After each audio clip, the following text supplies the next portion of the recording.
Hello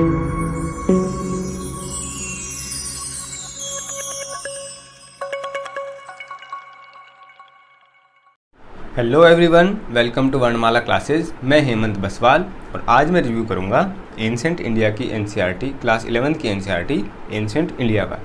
ये NCERT Hindi में भी अवेलेबल है और आप हिंदी में अगर इसको पढ़ना चाहें तो हिंदी में भी इसको लेकर मार्केट से पढ़ सकते हैं। इसके राइटर की अगर मैं बात करूं, इसके राइटर है आर.एस. शर्मा या फिर राम शरण शर्मा, इनका पूरा नाम है। आर.एस. शर्मा के नाम से हम इसको ज़्यादा जानते हैं और ये काफ़ी प्रचलित एनसीईआरटी है यूपीएससी के फील्ड में। और जो भी कंपटीशन एग्ज़ाम लोग दे रहे हैं, जिनको भी इनिशियल हिस्ट्री पढ़नी है कम्प्लीटली, तो वो इस पर रिलाई करते हैं और इसको काफ़ी ज़्यादा पसंद करते हैं। इसका जो फर्स्ट पब्लिकेशन है वो 1999 में आया था, और ये जो बुक है सेकंड पब्लिकेशन का रिप्रिंट है। ये 2001 में इसका सेकंड पब्लिकेशन हुआ है और 2005 या 6 तक ये चली होगी, क्योंकि उसके बाद में एनसीईआरटी चेंज कर दी गई थी। और अगर इसकी कंटेंट की बात करूं तो कंटेंट में ये 30 चैप्टर के अंदर या फिर 29 चैप्टर के अंदर पूरे के पूरे टॉपिक्स को, हिस्ट्री के जो भी टॉपिक्स हैं उनको बांटते हैं और काफ़ी ज़्यादा डिवीज़न और सब टॉपिक्स में काफ़ी ज़्यादा डिवीज़न इसका करने का प्रयास करते हैं, जो कि बहुत ज़्यादा कहें कि अच्छी चीज़ है इस बुक के अंदर, जो हमें एक खासियत के रूप में देखने के लिए मिलती है।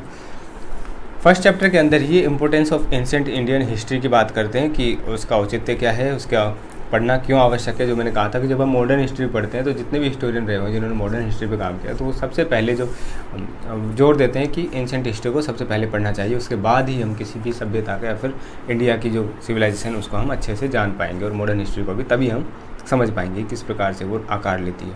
उसके बाद में हिस्टोरियंस की बात करते हैं, कौन कौन से हिस्टोरियंस हैं और कौन कौन सी डिबेट को वो जन्म दे के गए हैं। ये जो आर.एस. शर्मा है, ये मैंने आपको मार्क्सिस्ट वाले लेक्चर में बताया था कि मार्क्सिस्ट हिस्टोरियन है, और अपनी पीढ़ी के या फिर आज़ादी के बाद के जो हिस्टोरियंस रहे हैं उनमें ये काफ़ी मुख्य और फेमस रहे हैं, ये और रोमिला थापर, जिन्होंने पूरी जो एंशिएंट इंडियन हिस्ट्री है उसमें काफ़ी सारी फाइंडिंग्स और काफ़ी सारे टॉपिक्स पे डिबेट को जन्म दिया और उनमें अलग अप्रोच अपनाने का प्रयास किया। जो आज हम हिस्ट्री देखते हैं हमारे पास, तो जो स्वरूप जो हमारे पास हिस्ट्री का मिलता है वो इसी के अकॉर्डिंग, और ये एनसीईआरटी उसी का रिप्रेजेंटेशन है। इसके बाद सोर्सेज पे, लिटरेरी सोर्सेज पे चैप्टर आता है, चैप्टर 3 जोग्राफिकल सेटिंग्स के बारे में भी इसमें बात की हुई है। उसके बाद स्टोन एज, चैलियोलिथिक और Harappan culture, advanced of Aryans age and Rigveda, इसके ऊपर इनका काफ़ी एक बुक भी है और डिबेट भी है इनकी आर्यंस के ऊपर, आर्यंस इन्वेजन जो थ्योरी है उसके ऊपर। इसके अलावा जब एक और ख़ास बात अगर मैं बात करूँ तो ये कि जैनिज़्म से लेकर के जो मौर्य और पोस्ट मौर्य तक का जो पीरियड है, मेनली जो मौर्यंस का जो पीरियड है, उसको ये करीब ये 4 से 5 चैप्टर्स में डिवाइड करते हैं। 1 2 3 4 5 6 टॉपिक्स के अंदर इसको डिवाइड करते हैं। और जो कि एक हम अगर तमिलनाडु बोर्ड की अगर जो एनसीईआरटी से इसको कंपेयर करें, तो तमिलनाडु बोर्ड की जो बुक्स हैं उससे काफ़ी ज़्यादा है, क्योंकि तमिलनाडु बोर्ड में किसी टॉपिक को छूकर उसको बहुत जल्दी से उसको कवर करके या फिर उसकी डिटेलिंग देके उसको किसी एक पैराग्राफ में शॉर्ट में उसको समझाकर आगे बढ़ जाते हैं। लेकिन वहीं पर इसमें जैनिज़्म और बुद्धिज़्म पे एक अलग से चैप्टर दिया हुआ है, उसको अलग से एलिब्रेट करते हैं। उसके बाद जो मौर्यन जो एम्पायर है उसके बारे में, उसके उदय के बारे में, उससे पहले की जो परिस्थितियाँ हैं उसके बारे में एक चैप्टर है। उसके एग्रेरियन सिस्टम और जो पूरा स्टेट या फिर एडमिनिस्ट्रेटिव जो सिस्टम है उसके बारे में एक दूसरा चैप्टर है। एज ऑफ बुद्धा पर दूसरा चैप्टर है, और एज ऑफ मौर्यंस और सिग्निफिकेंस ऑफ मौर्यन रूल। तो मौर्यन जो टॉपिक है और बुद्धा, जैनिज़्म, बुद्धिज़्म और मौर्यंस पे हमें बहुत ज़्यादा क्वेश्चंस हमें देखने के लिए मिलते हैं इंटरनेट के पेपर में भी। तो ये काफ़ी ज़्यादा इंपॉर्टेंट टॉपिक्स हैं जिनको ये बहुत अच्छे से यहाँ पर कवर करते हैं। उसके अलावा अगर मैं बात करूँ तो यहाँ पहले भी एक अलग अप्रोच लेकर के फर्स्ट में 3 चैप्टर लेके चलते हैं, जो कि हमें मुख्यतः बहुत सारी एनसीईआरटी में इस तरह का विवरण हमें नहीं मिलता है। इसके अलावा लास्ट में अगर मैं बात करूँ तो लास्ट में भी इसकी एक खासियत है कि लास्ट में ये जो सोशल चेंजेस है उसके बारे में 2-3 चैप्टर यहाँ पर देने का कोशिश करते हैं कि जो गुप्ता पीरियड का एंड हो गया है, फिर पोस्ट गुप्ता पीरियड में किस तरह से चीज़ें हैं जो चेंजेज आ रहे हैं सोसाइटी के अंदर या फिर स्टेट के अंदर, उनकी भी ये यहाँ पर 3 टॉपिक्स के अंदर ये बात करते हैं। पहला transformation of ancient phase, sequence of social changes और legacy of science and civilisation. तो ये साइंस एंड सिविलाइजेशन जो वाला जो चैप्टर है ये हमारे यूपीएससी के पॉइंट ऑफ व्यू से काफ़ी ज़्यादा महत्वपूर्ण है और लोग इसको पढ़ते हैं उसी के लिए। दूसरी बात ये कि ये सारे टॉपिक्स को लगभग कवर करती है। इसके अंदर जहाँ पर भी मैप चाहिए वहीं पर टॉपिक के साथ में मैप दिए गए हैं। उसका विभाजन एक पेज में भी 2 तरह से विभाजन इसका किया हुआ है। इसके अलावा सब टॉपिक्स में इसको डिवाइड किया गया है, छोटे छोटे टॉपिक्स में इसको डिवीज़न यहाँ पर किया हुआ है। जहाँ पर चित्र देने की ज़रूरत है वहाँ पर चित्र भी इसमें मिल जाते हैं हमें। इसके अलावा जो पोट्री है उसके बारे में भी, और जो आर्ट एंड कल्चर के जो टॉपिक हैं वो भी हमें काफ़ी फाइनली डिटेल्स यहाँ पर हमें इसकी मिल जाती है। तो हर जो टॉपिक को अगर ये छूते हैं तो हालांकि है तो ये थोड़ा शॉर्ट में कि इसमें एक पैराग्राफ के अंदर या एक लाइन के अंदर ही काफ़ी ज़्यादा डिटेल देने का प्रयास करते हैं। जैसे मैंने मौर्य का बताया, वहाँ पर कुछ कुछ जगहों पर जो बहुत ज़्यादा इंपॉर्टेंट चीज़ें हैं उनको ये काफ़ी एलेबोरेट भी करते हैं। तो ये जो आर्ट एंड कल्चर की जो चीज़ें आ जाती हैं जैसे स्तूपा वगैरह की या मौर्यन आर्ट की, तो वहाँ पर भी ये काफ़ी अच्छी हमें डिटेलिंग और चित्रों के साथ विजुअलाइजेशन हमारा काफ़ी अच्छा हो जाता है। इसके साथ में down of history in the deep south, तो साउथ की जो सिविलाइजेशन है, जो महापाषाण जिसको बोलते हैं, उसके बारे में भी यहाँ पर हमें डिटेलिंग मिलती है। इसके साथ में लास्ट में जो साइंस एंड टेक वाला जो टेक्नोलॉजी वाला जो चैप्टर है वो भी मैं आपको दिखा देता हूँ। ये legacy in science and civilisation, तो काफ़ी छोटा सा चैप्टर है जिसमें हमें जो टेक्निकल जो ग्रोथ है एंशिएंट इंडिया की वो भी हमें यहाँ पर दिख जाती है। आर्ट एंड लिटरेचर के अंदर, ज्योग्राफी के अंदर, साइंस एंड मैथमेटिक्स के अंदर, क्राफ्ट एंड टेक्नोलॉजी के अंदर, पॉलिटी के अंदर और फिलोसफी के अंदर और वर्ना सिस्टम के अंदर। उससे पहले एक वर्ना सिस्टम पे भी ये पूरा एक चैप्टर भी यहाँ पर हमें देखने के लिए मिल जाता है। सोशल सिस्टम पे जो बात करते हैं ये varna system of production and government,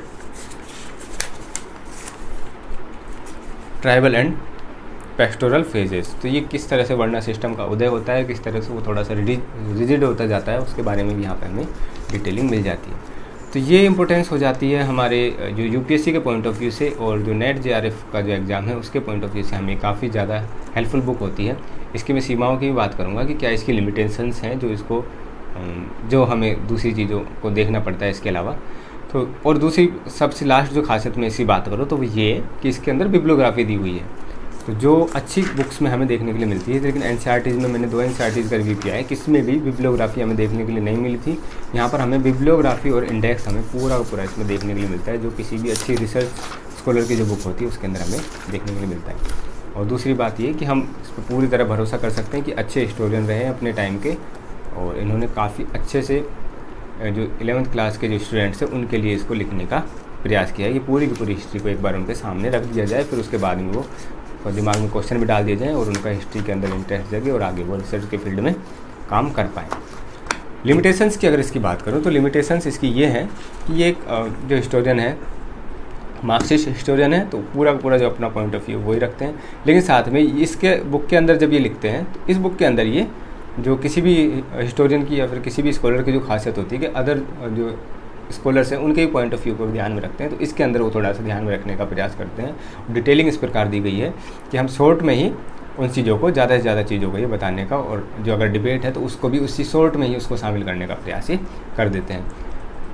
ये लिमिटेशन भी है और इसके साथ में एक खासियत भी है कि ये एक मार्क्सिस्ट हिस्टोरियन है, और जो इनका पॉइंट ऑफ व्यू है तो हमें उसी प्रकार का हमें देखने के मिलेगा। शामिल तो करेंगे व्यूज़ को, लेकिन अपना व्यू इसमें शामिल रखेंगे। दूसरा ये कि ये कई जगह पर इसमें जहाँ पर फाइंडिंग नहीं हुई, क्योंकि पुरानी किताब है तो ऑब्वियसली जब तक जो फाइंडिंग नहीं हुई थी तो उसके बारे में भी ये थोड़ा सा अपना पॉइंट ऑफ व्यू रखने का प्रयास करते हैं, उसके बारे में व्याख्या करने का प्रयास कर देते हैं।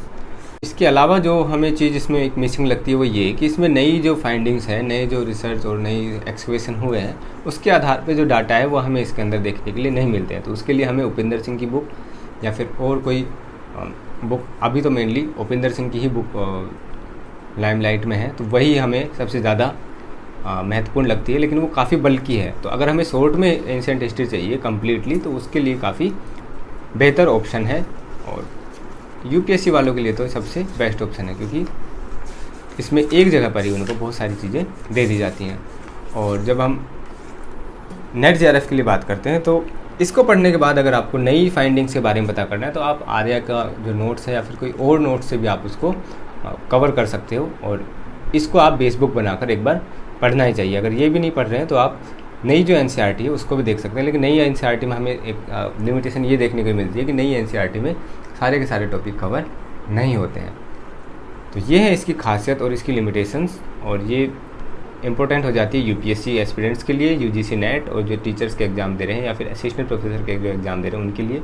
अगर वो इससे पढ़ते हैं या फिर बेस बुक बनाकर इसको पढ़ते हैं तो इसमें एक तो सारे के सारे जो टॉपिक हैं, मेनली जो ज़्यादा से ज़्यादा इंपॉर्टेंट टॉपिक है जहाँ से क्वेश्चन आते हैं वो ज़्यादा से ज़्यादा यहाँ से कवर हो जाते हैं, और अगर यहाँ से नहीं होते हैं तो उनकी और ज़्यादा डिटेलिंग के लिए हम नोट्स पर रिलाई कर सकते हैं। और साथ में अगर ये हमने पढ़ ली है तो उसके बाद में हम किसी भी बुक को, जो उपिंदर सिंह वाली बुक है, उस पर भी हम जा सकते हैं। तो ये था आज का बुक रिव्यू। देखने के लिए थैंक यू, और इस चैनल को प्लीज़ लाइक कीजिए, सब्सक्राइब कीजिए, अपने दोस्तों के साथ शेयर कीजिए। Thank you.